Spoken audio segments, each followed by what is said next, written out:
இனம் காணாத விண்மீன்களே, ஆஹா இப்பெண் பூவின் சொந்தங்களே, பாசம் தேவை என்றே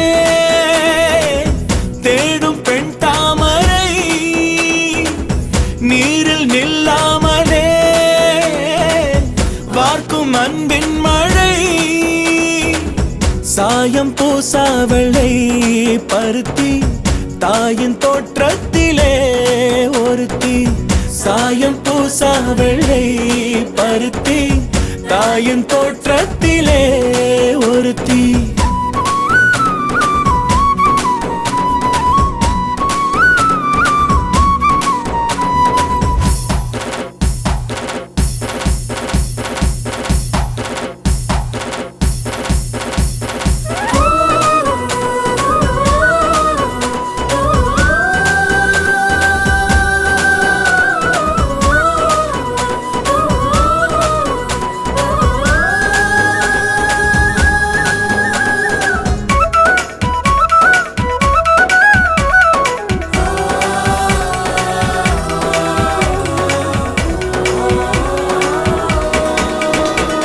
வீட்டுக்குள் பூங்காவை உருவாக்குவாள், தோசைக்கல் ஓசைக்கும் ஸ்வரம் தேடுவாள், 7 வண்ணங்கள் உறவு சேர்த்து செய்வாளோர் உலகு, சாதிக்க போதிக்கும் கல்லூரியோ இவள் ஆதிக்கம் செய்வார்க்கு முள்வேலியோ, புதுமை பூவான பிறவி கடமையோயாத காட்டருவி, செந்தாமரையோ குளநீரில் மலரும் பெண் தாமரையோ மனம் நூறில் வளரும், சாயம் பூசா வெள்ளை பருத்தி தாயின் தோற்றத்திலே ஒருத்தி.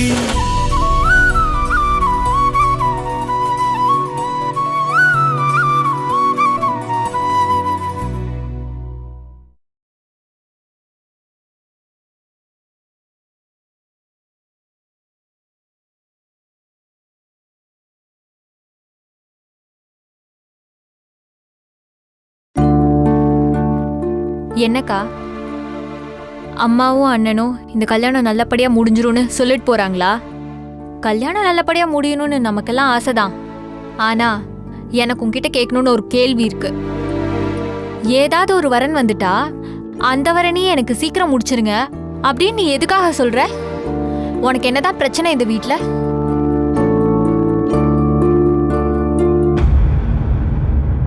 எனக்கு ஒரு பிரச்சனையும் இல்லை பிரியா. பொதுவா பெத்தவங்களுக்கு பொண்ணுங்களை கல்யாணம் பண்ணி கொடுக்காம வீட்ல வச்சிருந்தா அது அவங்களுக்கு பெரிய பாரமா தான் தெரியும். அவங்கள எப்ப கல்யாணம் முடிச்சு அனுப்புறாங்களோ அப்பதான் அவங்க நிம்மதியாவோ சந்தோஷமாவோ இருப்பாங்க. அது மட்டும் இல்ல, இந்த குடும்பத்துல நடக்கக்கூடிய முதல் கல்யாணம் என்னோட கல்யாணம். அதுவும் இத்தனை வருஷமா எனக்கு கல்யாணம் ஆகாம இப்ப ஒரு வரன் வருதுன்னா அது எப்படியாவது இப்ப அமைஞ்சிடாதான்னு அவங்க மனசுல தோணும். அதனால நான் கல்யாணம் பண்ணிக்கிட்டு இங்க இருந்து போயிட்டேனா அப்பா நிச்சயமா சந்தோஷமாவும் நிம்மதியாவும் இருப்பாரு. அவருக்கு அந்த சந்தோஷத்தையும் நிம்மதியும் கொடுக்கணும்னு நான் நினைக்கிறேன். கல்யாணம் பண்ணிக்கிட்டு போன பிறகு நான் எப்படி இருக்கேங்கிறது 2வது விஷயம். அதுல எனக்கு கவலையோ நஷ்டமோ எதுவா இருந்தாலும் இந்த வீட்டை நிச்சயமா பாதிக்காது Priya.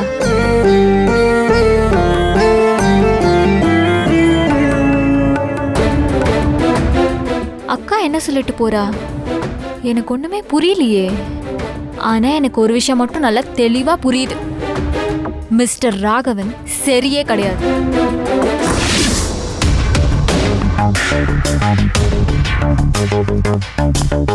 Good morning sir. Mister Karuppusamy sir, பீகாருக்கு கிளம்பிட்டீங்களா? ஆமாம் சார். தேவையான பேப்பர்ஸ் அங்கே பர்மிஷன் எல்லாம் வாங்கிட்டீங்களா? பர்மிஷன் வாங்கிட்டேன் sir. Okay, wish you good luck. Thank you sir.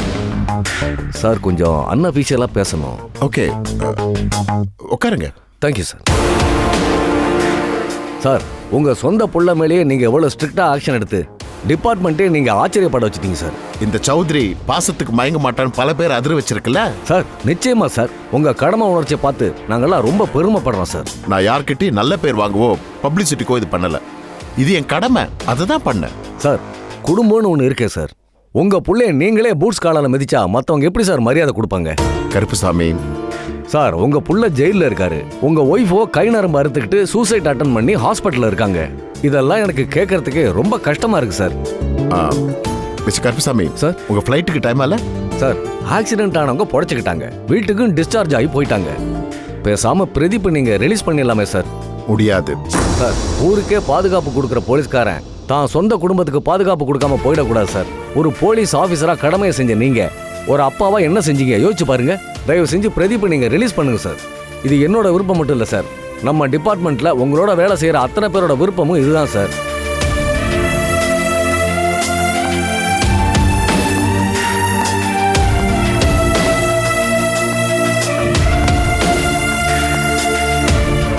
ரொம்ப தேங்க்ஸ் கருப்புசாமி. நீங்க எல்லார் சார்பாகவும் பேசிருக்கீங்க, எனக்கு ரொம்ப சந்தோஷமா இருக்கு. நான் அப்பாவே எடுத்த முடிவு சரிதான். என் பையன் செஞ்ச தப்புக்கு 1 வருஷம் ஜெயில இருப்பான், இருக்கட்டுமே, செத்து போயிட மாட்டான்ல. ஜெயில தண்டனை அனுபவிச்சு அவன் ஒரு நல்ல மனுஷனா வருவான், நான் நம்புறேன். சரி, ஓகே, நீங்க கிளம்புங்க. ஓகே சார், வரேன்.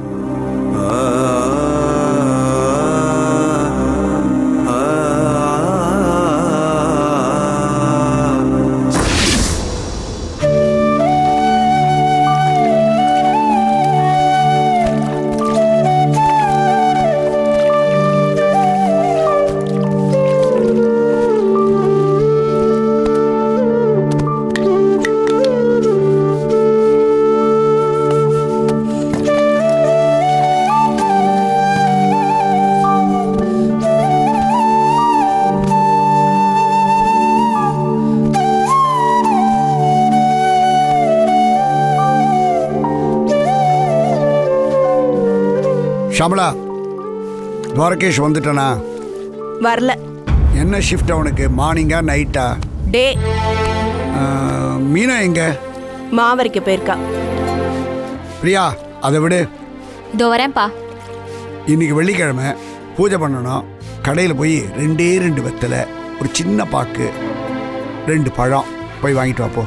அப்ப பூ வெளியில் இருக்குல்ல, பறிச்சுக்கலாம், அதான் ஃப்ரெஷ்ஷாக இருக்கும். போ, போயிட்டு வா.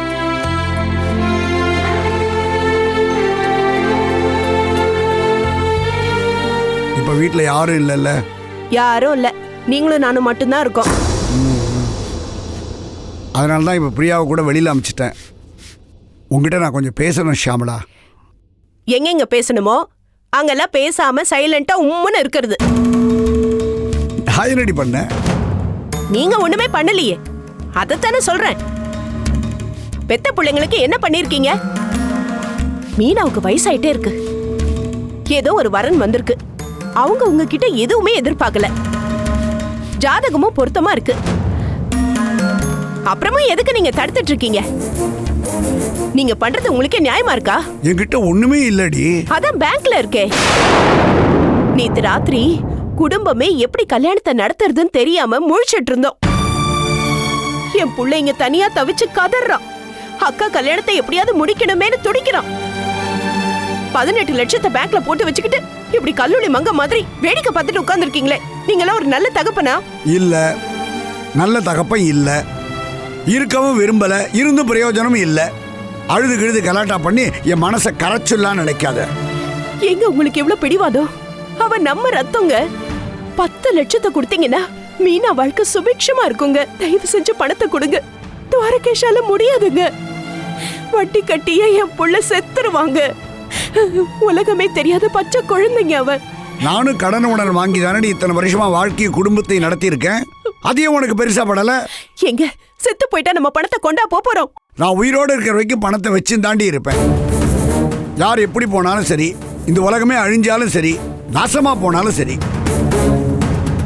எல்லாத்தையும் எடுத்து கொடுத்துட்டா அப்புறம் நான் என்ன பண்ணுவேன்?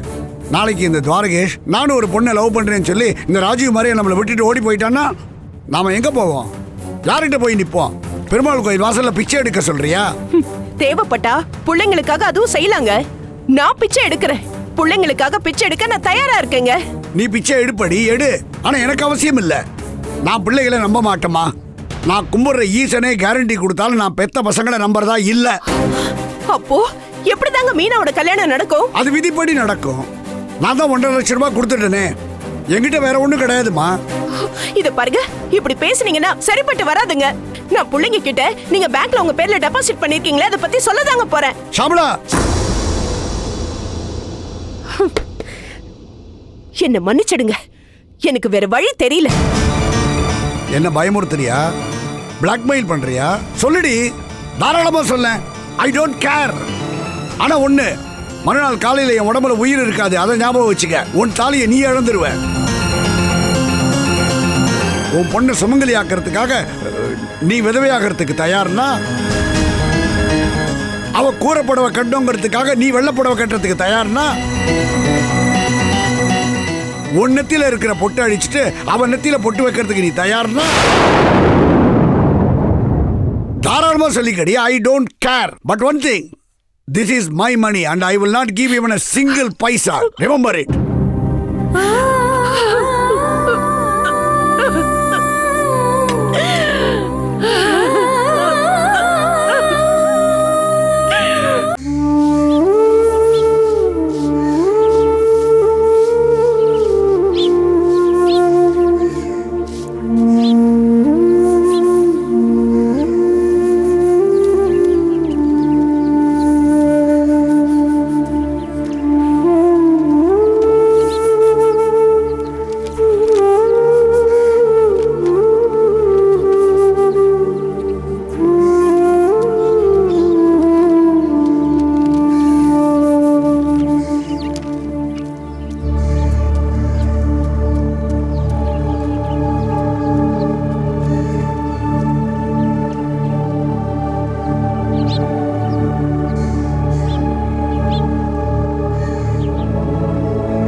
ராஜீவா, சி துவாரகேஷ், என்னப்பாச்சு? ஆஃபீஸில் லோன் கேட்டியா? என்ன சொன்னாங்க? அதை பற்றி தான் பேசிகிட்டு இருக்கேன். நேற்று நைட்டே பேசலான்னு நினச்சேன், ஆனால் திடீர்னு ஒரு பிரச்சனை, அதான் பேச முடியல. இது பாரு, மீனாவோட கல்யாணத்தை நினச்சா எனக்கு படபடப்பா இருக்குப்பா. இன்றைக்கி நான் பேசிடுறேம்மா. ஆனால் அன்றைக்கி பிரியா சொன்ன மாதிரி முதல்ல எனக்கு லோன் எலிஜிபிலிட்டி இருக்கான்னு தெரியணும்மா. என்னடா திடீர்னு இப்படி சொல்ற? லோனு திடீர்னு தானே கேட்க போகிறேன். அது மட்டும் இல்லை, இந்த மாதிரி கேட்டகரிக்கு லோன் கொடுப்பாங்களே தெரிலம்மா. அண்ணா, நீ ஒரு புது சரித்திரம் உருவாக்குனா? எனக்கு ஒரு சின்ன யோசனை தோணுது, சொல்லட்டா? சொல்லுங்கம்மா. நீ ராஜீவ் கிட்ட கொஞ்சம் கேட்டு பார்க்கறியா?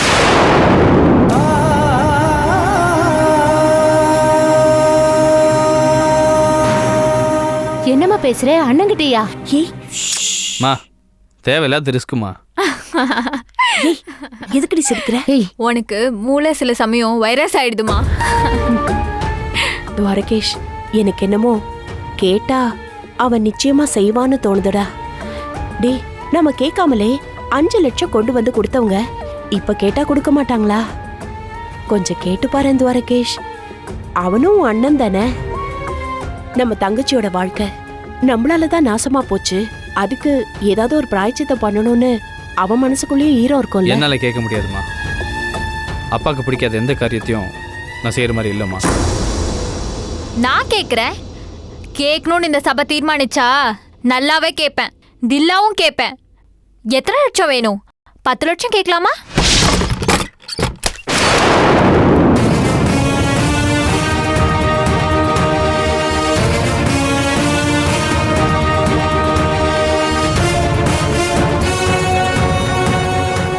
ஷாமளா, நீ என் பொண்டாட்டி தானே, இவங்களாம் என் பிள்ளைங்க தானே.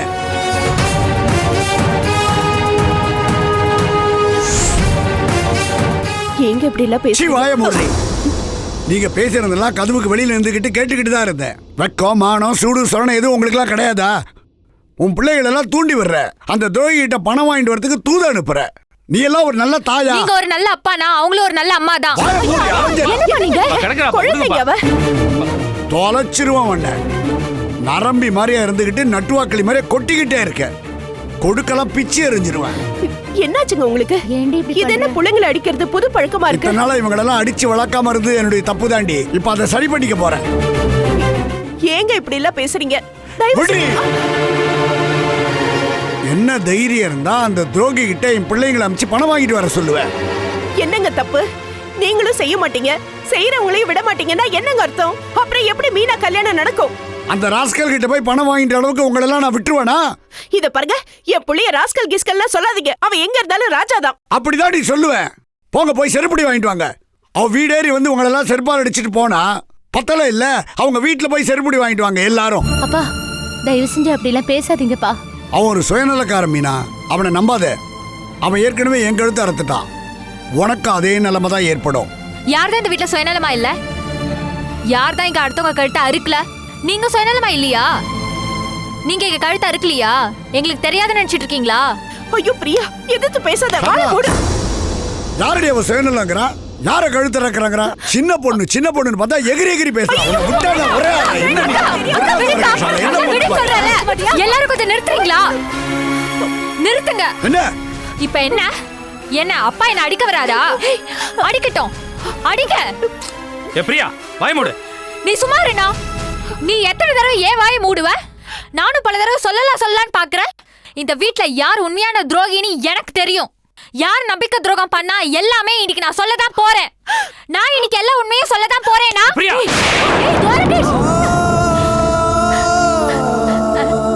துவாரகேஷ், ரொம்ப பேசுறாமா இவ?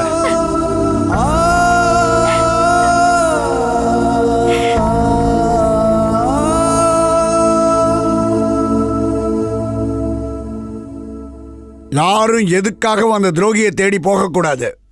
போனீங்கன்னு தெரிஞ்சது கொன்னுடுவேன். ஜாக்கிரதை. எனக்கு கல்யாணமே வேண்டாம். தயவு செஞ்சு இந்த கல்யாண பேச்சு இதோட நிறுத்திக்கோங்க. போடி.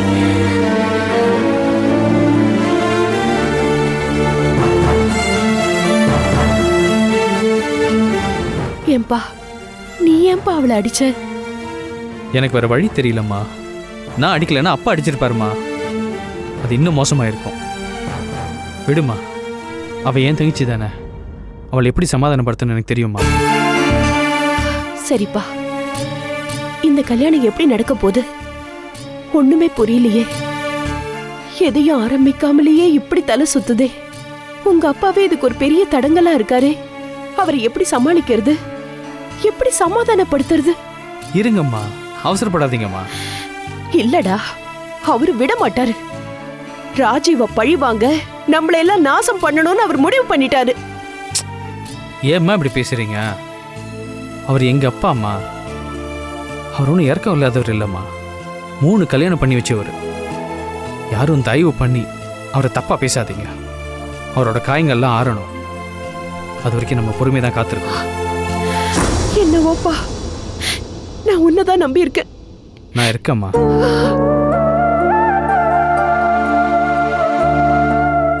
இந்த ஜென்மத்தில் அது நடக்காது துவாரகேஷ். ராத்திரியில கூட பகல் வரும்.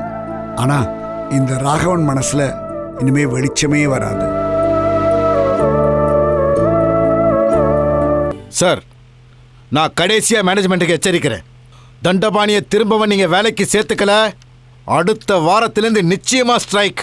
கொஞ்சம் பொறுங்க, நான் மேலிடத்துல பேசுறேன். வா Dwarakesh. Good morning sir. Good morning. மார்னிங்ண்ணே. Good morning. ஏதோ முக்கியமாக பேசிட்டு இருக்கீங்க போல இருக்கு. நான் அப்புறம் வரட்டா சார்? அதெல்லாம் ஒன்றும் இல்லைப்பா, சும்மா நில்லு.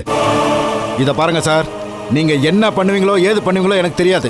இன்னைக்கு சாயங்காலத்துக்குள்ள ஒரு நல்ல முடிவா சொல்லுங்க. அனாவசியமா தொழிலாளிகளை பகச்சிக்காதீங்க. நீ உட்காருப்பா. பரவாயில்ல சார். உட்காருன்னு சொல்றான்ல. சொல்லுப்பா. சார், பர்சனல் விஷயம் சார். எங்கள் அக்காவுக்கு கல்யாணம் நிச்சயம் ஆகிற மாதிரி இருக்குது சார். அதான் லோன் விஷயமா உங்களை பார்க்க வந்தேன் சார். ஆக்சுவலாக எவ்வளோ பணம் தேவைப்படும்? ஒரு 10 லட்ச ரூபா தேவைப்படும் சார். சாரி துவராகேஷ், உன் சர்வீஸ்க்கு அவ்வளோ கிடைக்காதுப்பா. இங்கே எக்ஸ்பீரியன்ஸ் ஆனவங்களுக்கே அவ்வளோ தர்றதில்ல. மினிமம் உன் சர்வீஸுக்கு 50,000 1,00,000 ரூபா வரைக்கும் கிடைக்கும்பா, அவ்வளோதான். சார், அதுக்கே வட்டி போடுவாங்க, 12 இன்ஸ்டால்மெண்ட்ல பிடிச்சிப்பாங்க. ஒரு வருஷத்துக்கு உனக்கு சம்பளமே வராது. இத்தனை வருஷம் இந்த கம்பெனியில் வேலை செஞ்சுருக்கேன். என்னை நம்பி லோன் கொடுத்தீங்கன்னா எங்கள் அக்கா கல்யாணத்தை முடிச்சு வச்சிருவேன் சார். நான் என்ன செய்ய முடியும்? கம்பெனி ரூல்ஸ்னு ஒன்று இருக்கு. சாரி துவாரகேஷ். வரேன் சார். ம்.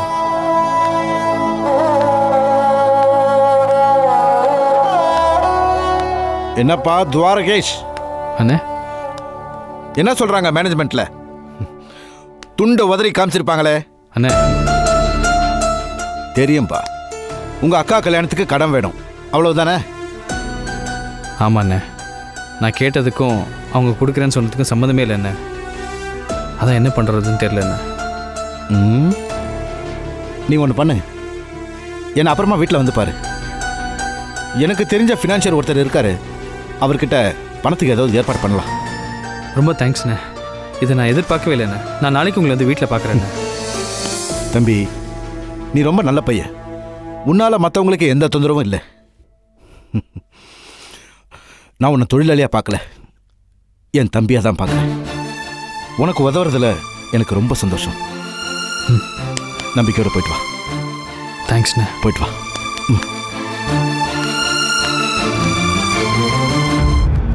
Excuse me, I am Raj. வாங்க மேடம். சார் தான் உங்களை பார்க்கணும்னு சொன்னாரு. ஓஹோ. அதனால நான் தான் உங்களை ஃபோன் பண்ணி வர சொன்னேன். ஓகே. இப்போ வந்துடுவாரு, கொஞ்சம் வெயிட் பண்ணுங்க மேடம். சரிங்க. Okay madam.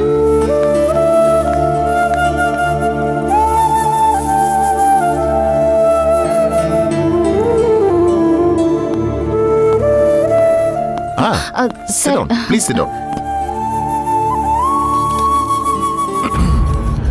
Let me come to the point. நீங்க சொன்ன கருணாகரன் ஒரு ஆயுள் கைதி. He was a famous cardiologist, is it? Yes sir. அவர் இப்ப புழல் ஜெயில தான் இருக்காரு. கொலை பண்ணி தூக்கு தண்டனை கொடுக்கப்பட்டு அப்புறம் ஆயுள் தண்டனை கைதி ஆயிட்டாரு. Am I right? எனக்கு தெரியாது சார். நான் காண்டாக்ட்லேயே இல்லை, அதனால என்ன நடந்துச்சுன்னே எனக்கு தெரியாது. I want to give you another good information. அவர் நன்னடத்த காரணமாக இன்னும் 2-3 மாசத்துல ரிலீஸ் பண்ண போறாங்க. நீங்க கேட்ட இன்ஃபர்மேஷன்லாம் நான் கொடுத்துட்டேன். இப்ப நான் கேட்கறதுக்கு பதில் சொல்றீங்களா? அவரையே நீங்க தேடுறீங்க?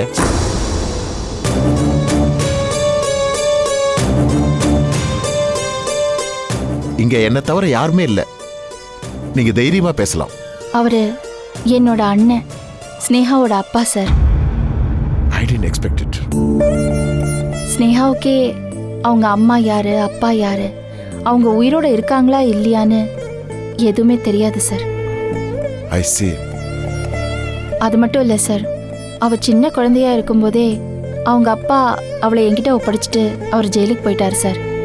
அதுக்கப்புறம் நாங்கள் வெளியூர் போயிட்டோம். அவள் அங்கேயே படித்து வளர்ந்தா. அப்புறம் ஐடி கம்பெனியில் ஜாயின் பண்ணுறதுக்காக சென்னைக்கு ஷிஃப்டாக இங்கே வந்துட்டோம். நாங்கள் இங்கே வந்து 2 வருஷம் ஆச்சு sir. If it's not too personal, என்ன நடந்ததுன்னு சொல்லலாமே? இது வரைக்கும் நான் யார்கிட்டயும் உண்மையை சொன்னதில்லை, ஆனால் உங்ககிட்ட சொல்லணும்னு தோணுது சார்.